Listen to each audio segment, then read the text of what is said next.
자, 이제 68페이지 원금 상환 방법.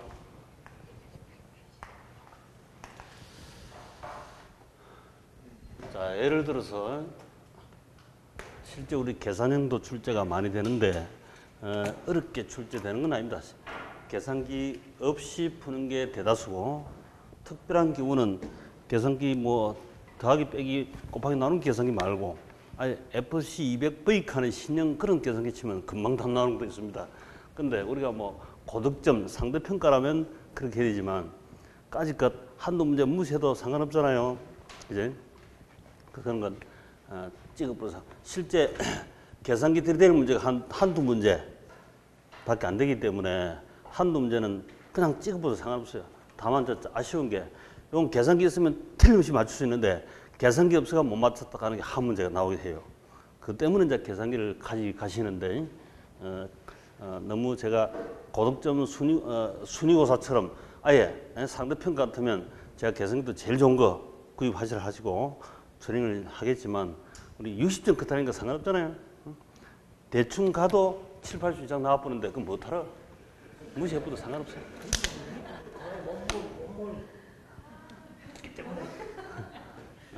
실제 정상적으로 하시면 그래도 됩니다.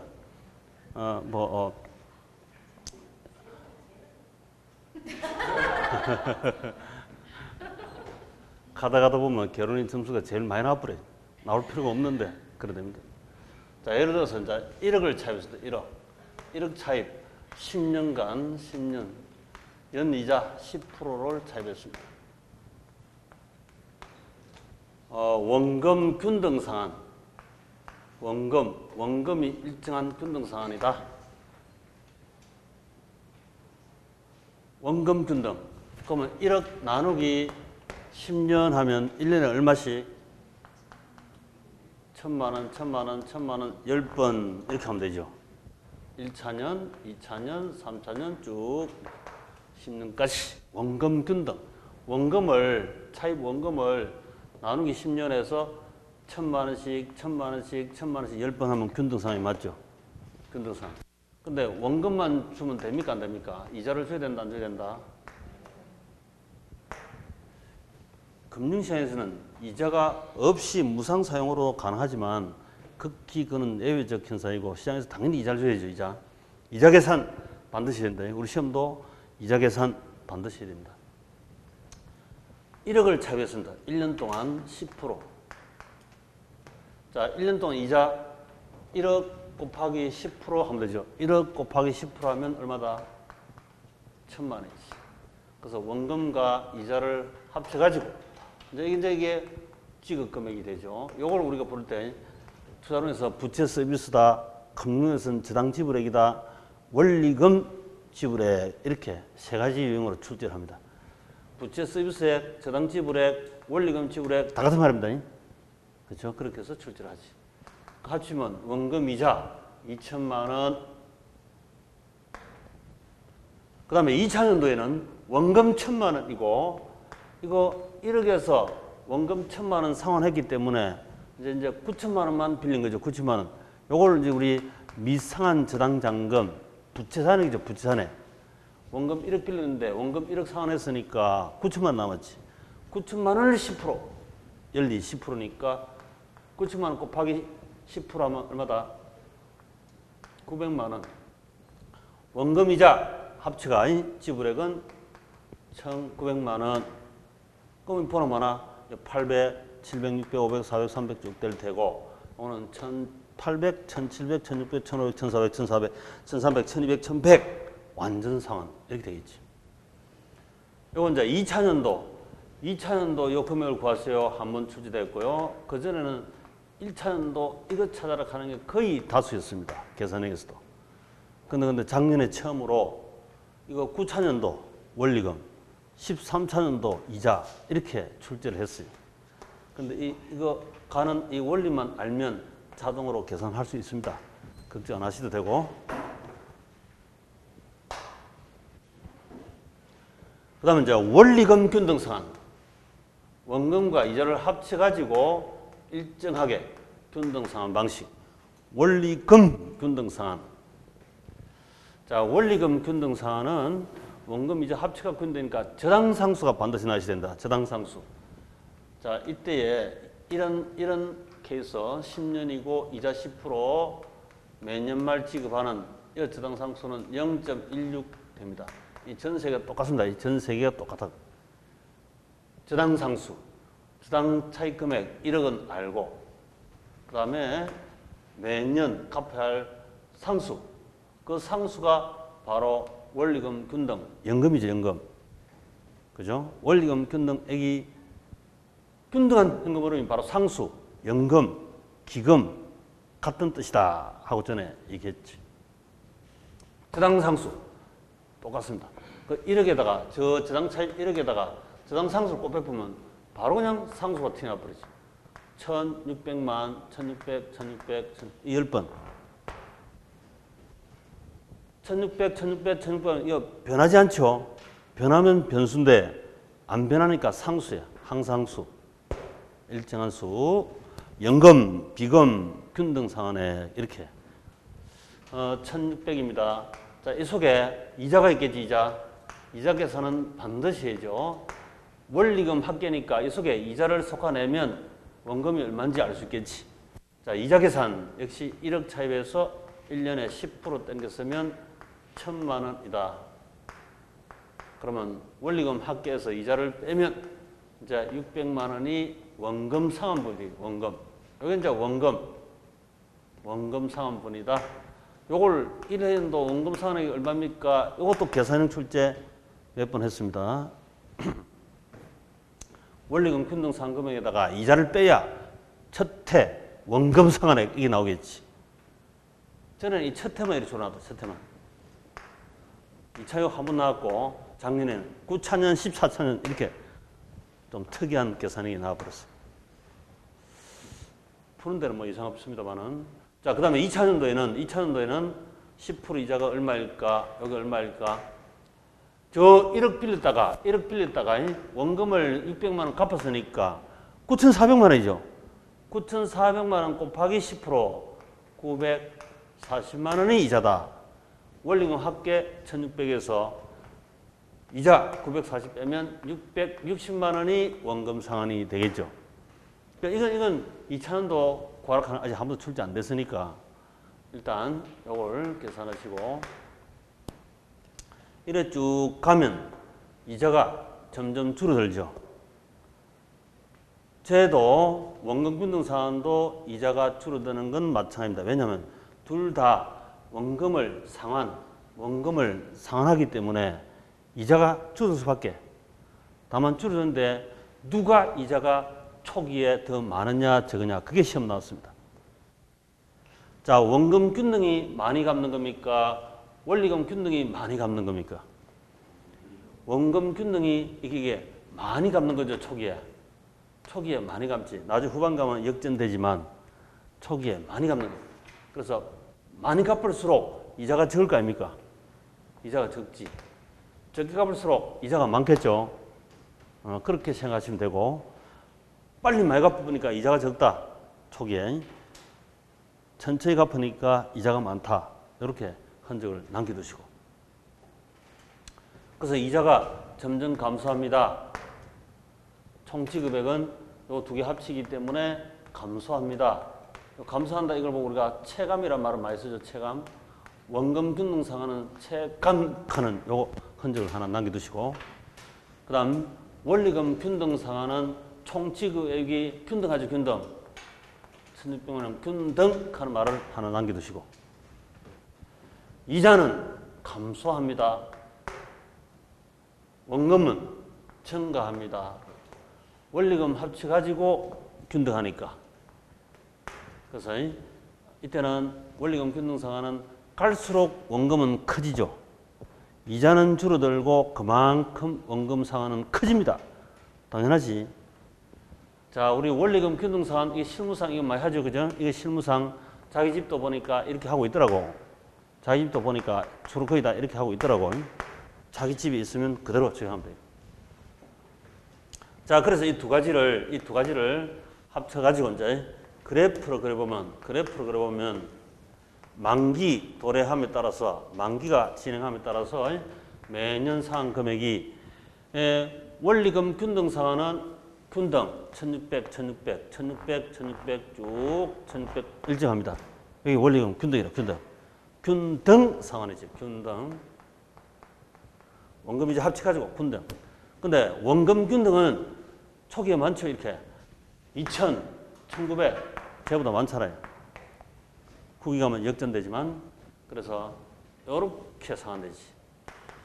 원금 균등은 결국 보니까 체감 상환 이렇게 되지. 체감. 점점 감소한다. 점감, 체감 상환. 그 다음 우리 그 한 가지 더 방법이 있죠. 점정 상환 이런 게 있죠. 점정 상환.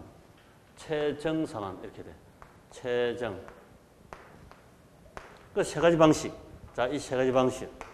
이게 뭐 매년 시험 나오다시피 하기 때문에 최정 상환, 체감 상환, 균등 상환 있다. 요걸 놓고 이제 초기에 초기. 전체 16만기인데 초창기에 그죠? 20만기인데 초창기에 원금 균등이 제일 많이 갚는 거고 점정 상환이 제일 적게 갚는 거고 가운데 원리금 균등 상환이 된다. 이 흔적을 꼭 남겨두셔야 되고 그러고 나서 상환 금액은 이렇지만 미상한 잔해 여기 얼마입니까? 이렇게도 또 출제를 말해요. 그럼 초기에 많이 갚은 체감 상환은 미상한 잔액이 제일 적겠죠. 초기에 조금 갚은 점정 상환은 미상한 잔액이 제일 클 겁니다. 반대로 또 가운데는 평균이겠지.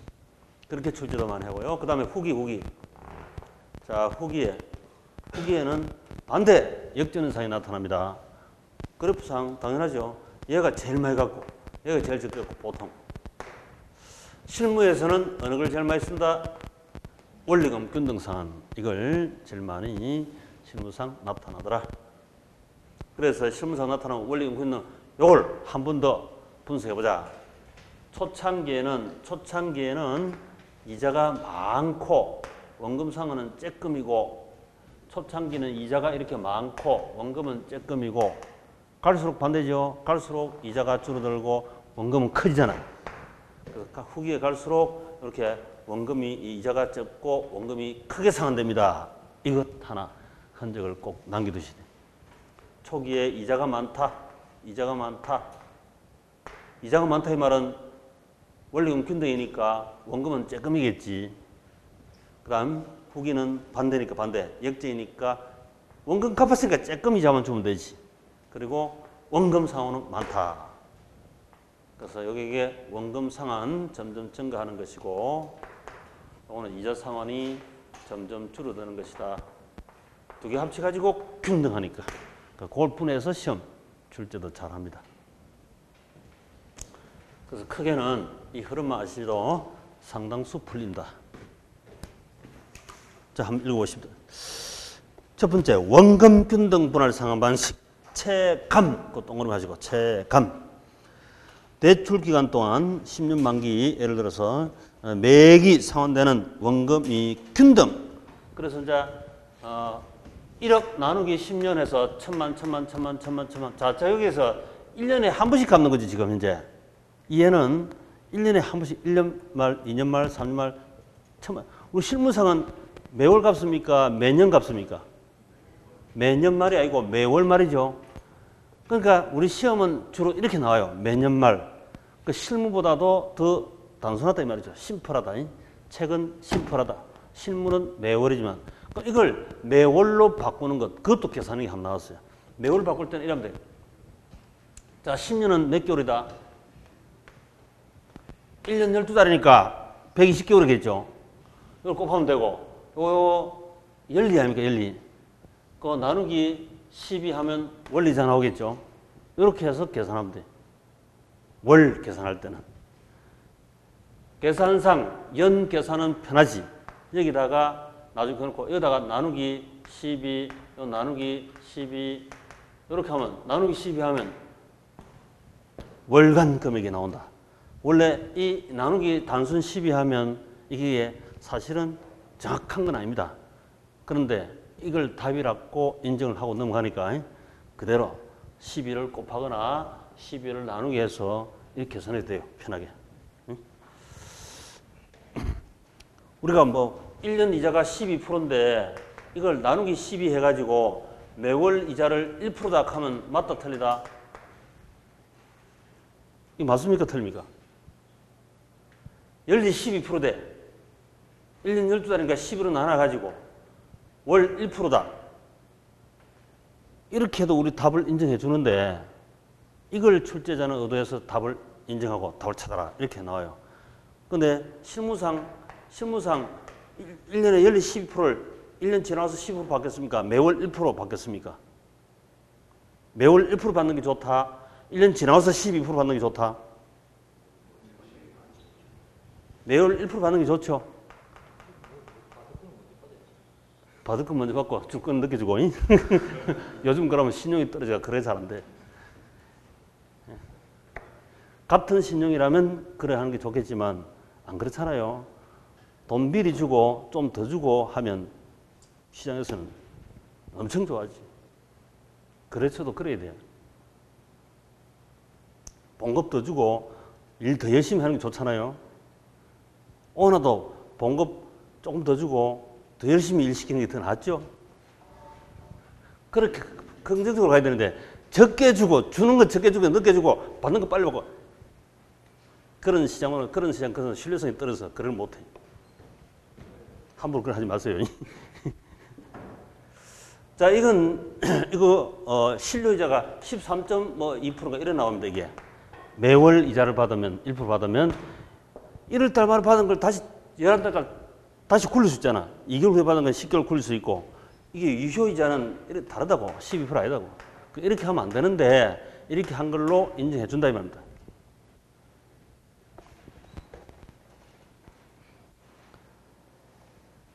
자, 대출기간 동안의 원금 및 균등입니다. 매 기간 원금 상환액 대출원금 1억 나누기 10년 하면 1,000만 원씩 일정합니다. 그 다음에 2번 이자는 감소한 대출 잔액을 기준으로 아까 했던 1억 10% 1,000만 원이고 9천만 원 10% 900만 원이고 미상한 잔액 기준으로 10%이기 때문에 이자는 감소한다. 후기에 갈수록 감소합니다. 말로 출제하면 맞춰야 돼요. 이자는 감소한다. 그 다음에 저당 지불액 원리 합계액은 초기에 많고 초기에 이렇게 많이 지급하고 후기 갈수록 적게 지급합니다. 말로 출제하는 게 더 어려워요. 만기는 완전 상환됩니다. 그렇지. 대출자 측에서 원금 회수 위험은 대출자 은행 입장에서 원금 회수 위험은 원리금 균등 분할 상환보다 상대적으로 적다. 이것도 출제를 잘하죠. 은행 입장에서는 빨리 많이 회수하니까 적게 회수하는 것보다도 원금 회수 위험이 낮다 이 말입니다. 이해가시죠? 빨리 많이 받아보면 은행 입장에서는 원금 회수 위험이 낮다. 그렇게 높다 하면 틀려요. 그 낮다 하면 높다 가지고 틀린 거 찍으라 이렇게 많이 출제해요. 현재 소득이 많은 중장년층에 적용이 좋다. 자, 지금 중장년층은 지금 돈 벌고 있습니다. 돈 벌 때 미리 많이 갖고 나중에 돈 못 벌 때 적게 갖고 이게 좋겠지. 만약에 젊은 신혼부부 같으면 모기지론 빌려가지고 점정상환 이게 좋겠지. 지금 백수백조니까 적게 갖고 나중에 많이 벌 때 많이 갖겠다. 이게 좋을 수 있습니다. 상대적 유리. 그 다음 가로 2번 원리금 균등. 자, 균등에 별표했죠. 균등 분할 상환 방식. 대출 기간 동안 매기 상환되는 저당 지불액 이 균등 1600 이렇게 1600 균등합니다. 10년 동안 10번 다 갚겠지. 매기간 원리금 상환액은 대출 잔액 1억에다가 저당 상수 0.16 곱하면 1,600만 원씩 됩니다. 일정. 고정금리 전제. 이 당연히 고정금리죠. 고정금리. 근데 이 원금 균등 상환과 점정 상환은 고정금리, 변동금리 둘 다 됩니다. 둘 다 됩니다. 원리금 균등은 이자도 균등해야 되니까 고정금리밖에 안 되잖아요. 당연하지. 그 다음 두 번째, 대출 초기에는 이자 지불액의 비중이 높고 대출 초기에는 이자가 높고 후기에 갈수록 점점점 반대로 나타납니다. 이 말이지. 그래프로도 여기서도 그래프로도 초기에는 이자가 많다 이렇게 확인해. 그림이나 숫자나 그 연상 기억을 좀 하셔야 한다. 만기는 완전 상할. 그렇지. 이해가 쉽고 장기 계획 세우기 쉬우므로 주택금융 보편적 방법이고 일반적으로 대출 기간이 길다. 30년 또 되죠. 그다음 5번 원금 균등 분할 상환 방식에 비해서 초기에 원리금 상환액이 적다. 점정 상환에 비해서는 많다. 그럼 되지 뭐. 가운데니까 가운데. 셋 중에 하나 비교. 자, 셋 중에 하나 비교. 세상은 몇 가지다? 하여튼 셋 중에 하나 비교. 이렇게 하면 돼. 셋 중에 하나 비교. 자, 기출. 원리금 균등 분할 상환 방식은 매기 이자 상환액이 감소하는 반면 원금 상환액은 증가한다. OX. 처음에는 이자가 많죠. 갈수록 원금이 상환해 가기 때문에 이자가 줄어들 거 아닙니까?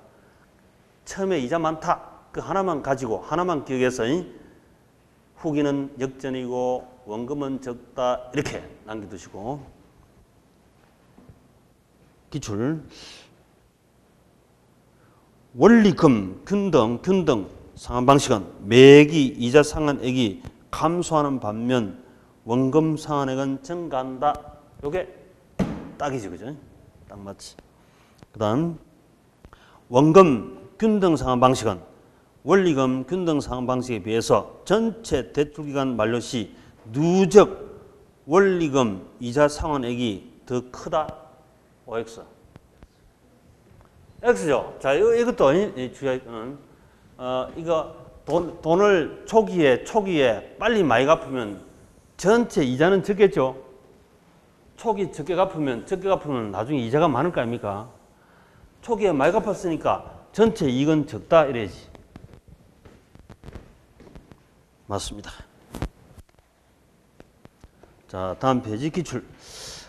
대출금을 초기 상환하는 경우 원리금 균등 상환 방식에 비해서 원금 균등 상환 방식 상환액이 더 크다.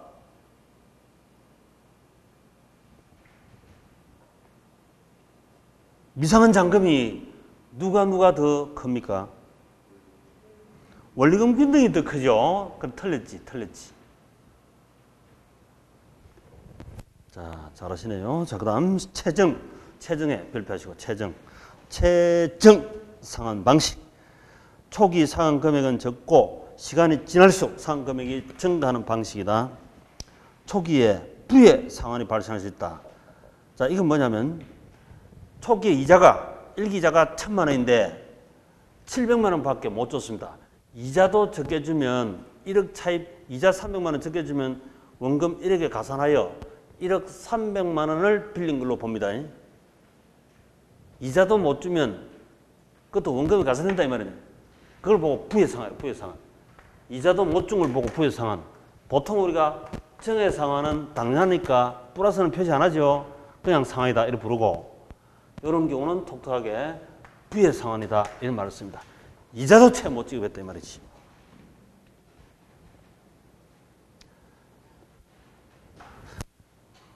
그래서 대출 초기에 융자 원금에 대한 이자를 상환하지 못할 경우 오히려 융자 잔액이 1억 300만 원 커지는 부의 상환 경우. 그 다음 3. 차입자의 초기 상환 부담 경감되므로 미래 소득이 보장되는 젊은 부부, 젊은 봉급생활자들에게 상대적으로 유리합니다. 젊은 사람들의 미래에 직장이 어느 정도 안정적 보장이 돼야 되는데 요즘같이 불확실성이 높아가지고 참 문제다. 자, 그 다음에 주택의 보유 예정 기간이 짧은 사람에게 상대적으로 적은 부담이 되죠. 집 3년 5년 보유했다가 팔아버릴 사람은 적게 부담하고 팔잖아. 그 말이지. 그 다음 5번 대출자 입장에서는 대출금 회수가 늦어지고 은행 입장에서 조금씩밖에 못 받으니까 초기에 채무 불이익률도 높다. 그렇지. 뛸 가능성이 높다. 자, 부동산 투자자 입장에서 초기에 원리금 상환액, 채무 불이익 위험 위험 큰 순서는 다른 모든 것이 일정하다 가정했을 때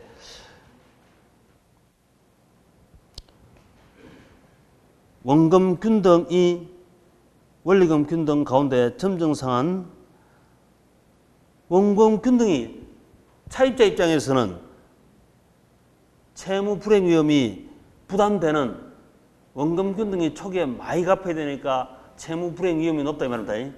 못 갚을 가능성이 높다 이 말이지. 많이 내야 되는데. 그 다음에 대출 기간 중간에 대출 잔액, 부채 잔금이 많은 순서, 점증식은 조금밖에 못 갚았으니까 많이 남아있죠. 그 다음 가운데 원리금 균등이고 원금 균등은 많이 갚았으니까 조금 남아있지. 자, 기출. 최정 상환 방식은 대출 잔액이 지속적으로 감소하므로 다른 상환 방식에 비해서 이자 부담이 적다. 틀렸죠? 최정 상환은 조금 초기에 갚았으니까 이자도 많이 줘야 되고 부채도 많이 남았다. 이렇게 했지. 틀렸습니다. 가만히 생각하면서 하시면 당연하죠. 그죠? 당연하지. 자, 그 다음에 만기 일시 상환. 그 밑에 5번 지분 참여자당 매자닌 금융. 매자닌 금융.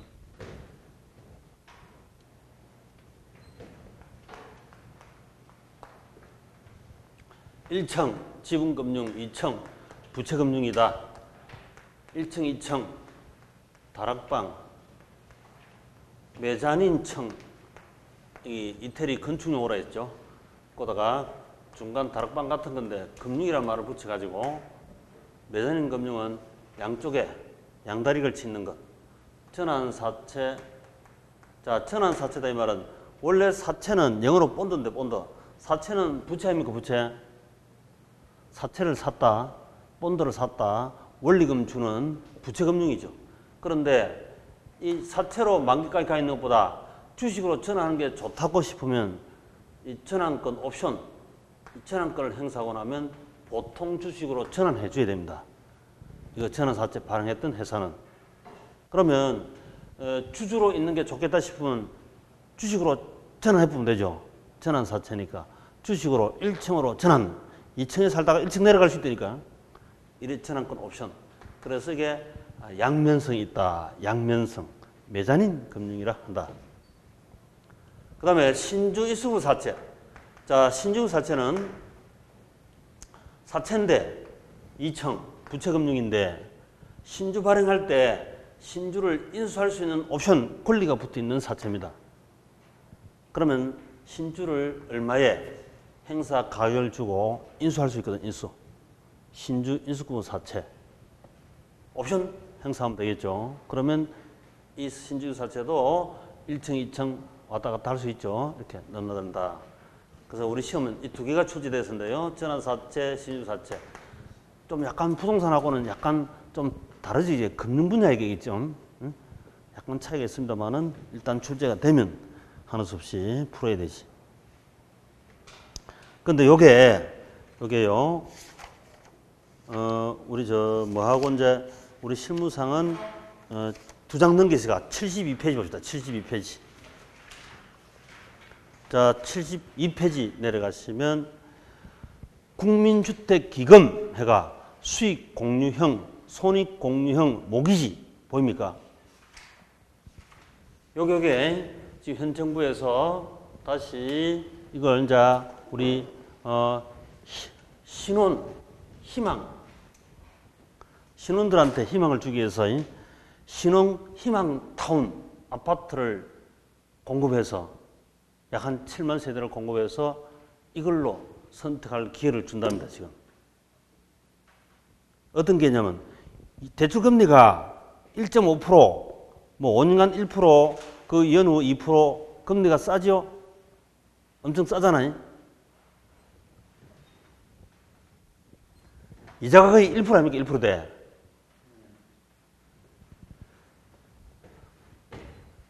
대출하는데 이자가 엄청 싸요. 엄청 저렴합니다. 그럼 예를 들어서 내가 4억짜리 아파트인데 2억은 돈을 빌려주되 이자 1% 빌려주는 1% 이렇게 싸게 빌려줘요. 그러면서 집값이 올라가면 집값이 5억 되면 1억 남지 1억 남는 걸 나누자 해버리죠. 나누자. 이자 적게 받았으니까 집값 올라가면 일정 지분 가져서 나눠갑니다. 요게 손익공유형 목이지. 집값이 떨어지면 될 거잖아. 집값 떨어질 건 너무 걱정 많이 하기도 하죠. 처음 집 사는 사람들이 집값 떨어지면 전세로 오랫동안 사고 이런 거 많잖아요. 그럼 집값 떨어지면 3억으로 떨어지면 1억 빠졌지. 1억 빠지면 손실을 같이 보는 거다. 그럼 이 투자자가 이 신혼 집 사는 사람이 올라도 조금 내려도 조금밖에 영향을 안 받죠. 그 대신에 저리 땡겨서 집 살 수 있고 이렇잖아요. 이런 혜택을 주겠대. 지금 바로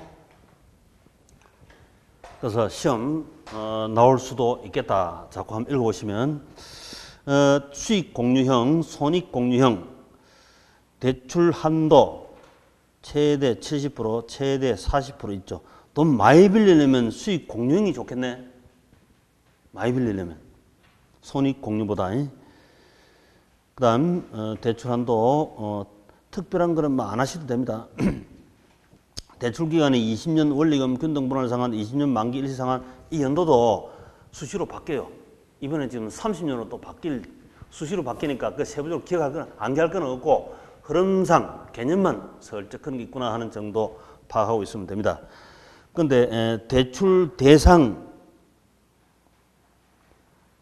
대출 신청일 이제 만 19세 이상 세대주 등등. 요걸 이제 지금 신혼 희망 타운으로 바꾸려고 하고 있어요. 신혼들이 집 구하기 힘들어가 결혼 못 한다잖아요. 애 못 낳는데 저출 사안이 지금 우리 한국에 사회적 문제가 되어 있습니다. 그래서 이런 희망을 주기 위해서. 그럼 적은 돈 가지고도 살 수 있죠. 4억짜리 아파트를 3억짜리 아파트 돈 일부 있으면 산다 이 말이지. 저리로. 그 다음에 대출 대상 주택. 저 밑에 보면 전용 면적이 얼마 이하다? 85 이하. 국민주택 규모 주로 해당하겠죠. 이거보다 또 더 좁은 중심이 되어 있습니다. 단 수도권 지방 5대 광역시에 한정한다. 부산, 대구, 강주, 대전, 울산. 그럼 이 말고 다른 우리 뭐 수원이라든지 구미라든지 뭐 곤란하겠죠, 그죠? 그게 인정이 안 돼요. 그게 이제 이거 처음 나오자마자 그래서 예를 들어서 저 어느 특지에 대구는 거래가 엄청 값이 올라가고 잘 됐습니다. 구미는 식어버리고 값이 낮고 이렇다고. 그래서 이런 것도 한번 나오면 시장에 영향을 많이 줍니다. 그치? 그래서 항상 시장을 읽어야 돈이 되기 때문에 한번 읽어주시고. 자, 그 기출 보시면 밑에 기출. 한국주택금융사는 연금 가입자를 위해서 은행에 보증서를 발급하고 은행은 한국주택금융사의 보증서를 근거해서 주택연금 가입자에게 주택연금을 지급한다. 자, 이건 주택연금이네. 한국주택금융사는 보증인이라 보증인 가운데. 아름이 엄마가 국민은행 가서 돈 빌릴 때 가운데 보증서 주는 게 보증. 국가에서 보증. 자, 다시 원이 메자닌 금융. 자, 이 메자닌 금융이 금방 보니까 그런 공유형 수익을 공유하느냐, 손익을 공유하느냐, 공유한다 이 말은 돈을 빌려줬지만 지분을 공유하죠, 그죠? 지분. 양다리 걸치잖아요. 그래서 그것도 메자닌 금융이다. 금방 봤다. 그 메자닌 금융. 그 다음에 스왑 69페이지. 잘해. 스왑. 자, 스왑이 뭐다? 스왑이 나오면 스왑핑을 먼저 밟고 와야 되겠죠. 스왑핑이 뭡니까? 스왑핑.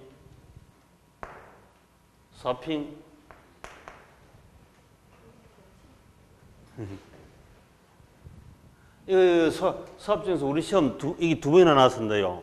제일 많이 시험 나온 게 우리 담보대출 금융이자 이게 중요하죠. 이자율 스왑.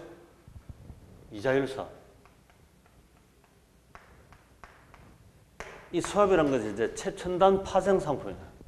최첨단 파생 상품.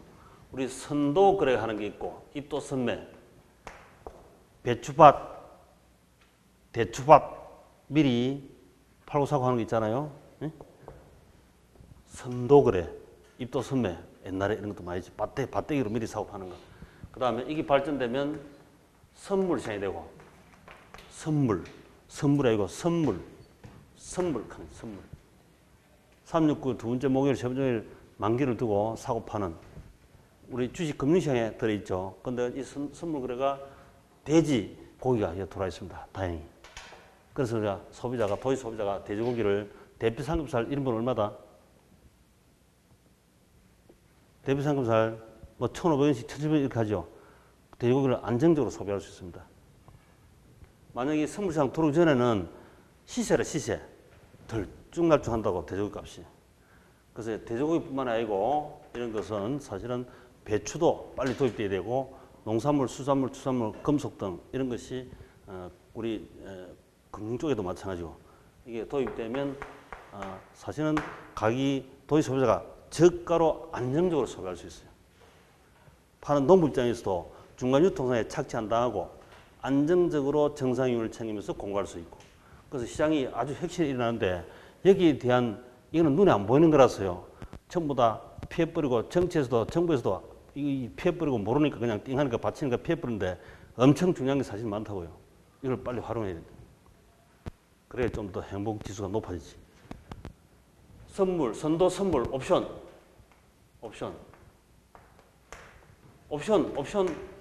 말은 많이 들어보셨죠, 그죠? 옵션. 이 옵션은 일종의 우리 아파트 같으면 분양권 딱지. 분양권을 3천만 원 주고 분양을 받아가지고 요즘 뭐 경쟁이 100대 1, 뭐 50대 1 칸데 들어있죠. 신규 분양 아파트. 돌아서 1억 피 얹고 팔아먹는데 3천만 원 주고 사는데 자기가 3천만 원 들어간대요. 당첨되고 나서 그 다음날 플러스 피 1억 받고 팔아먹는데 전매한대요. 그런 정도의 수익률 나오듯이 이 옵션도 실제 우리가 옵션 금융 쪽에 가면 수익률이 나타납니다. 현실적으로. 그래서 이걸 갖다 로켓 사이언트. 로켓 쏴가지고 목표 달성하면 완전 대박이고 중간에 실패하면 다 날리고 이래. 요거보다 더 발전된 게 사업이에요, 사업. 그래서 선도, 선물, 옵션, 사업 이런 게 있다. 이걸 부동산에도 곳곳에 활용할 계제가 많습니다. 근데 아직 못하고 있지. 몰라서 못하는 게 거의 다수. 이자율 수합이다. 아까 얘기했지만 은행 입장에서는 고정금리 대출하는 게 좋다. 변동금리 대출하는 게 좋다. 이게 좋죠. 은행 입장에서는. 그 은행이 고정금리 대출한 RMMR을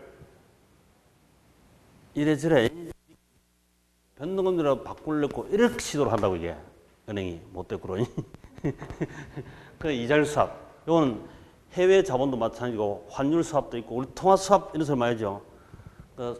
원래 스와프 하면 안 되고 스왑 이래야 되는데 전문 합해서는 이렇게 쓰게 돼 있어요. 통화 스와프 이런 거 많이 쓰잖아요. 이자율 수합, 통화 수합 많이 씁니다. 엄청 써도 돼요. 그래서 이게 파생 상품의 최첨단 우리 시험에 일단 나왔고 또 실무상은 사실은 다른 것도 많이 쓰고 있고 수합, 고정금리, 변동금리, 바꿔치기, 수합, 교체매매. 자, 수합. 자, 오늘 여기까지 할까요? 자, 고생 많았습니다.